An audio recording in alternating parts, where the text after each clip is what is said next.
I'm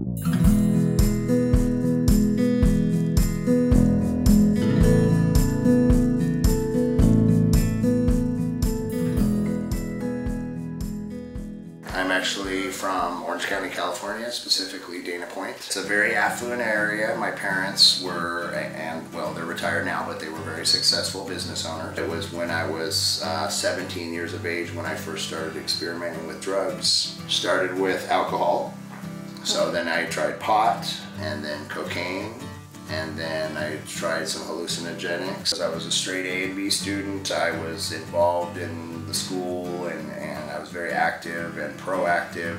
And when I started doing drugs, that all slowly slipped away. And I got introduced to methamphetamine, and I was about, well, by this time I was in my early 20s.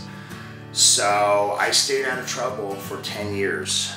It was my 40th birthday. I bumped into my old meth dealer from years before and purchased my first amount of meth in over 10 years.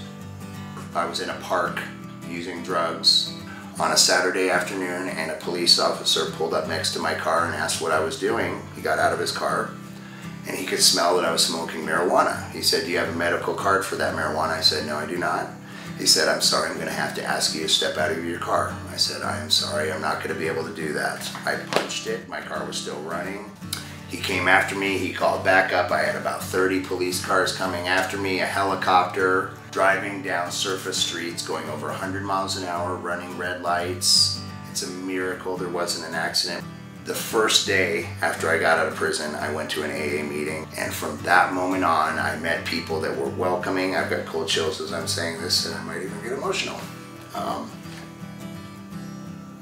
It changed my life. I was willing to do whatever was required, and what really did it for me is sitting in prison over 40 years of age. I've never been married, I don't have kids, I like to own a home, all the things that I think a lot of people want, and I'm going the opposite direction. I'm never going to have any of that on this path that I'm on. That was my rock bottom, and I work here at CAP now.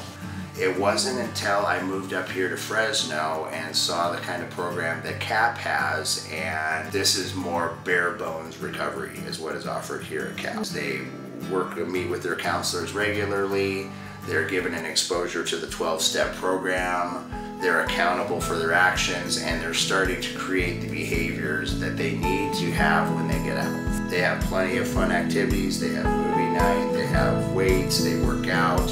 We want to show them that it's possible to have fun in sobriety, and that is another key element.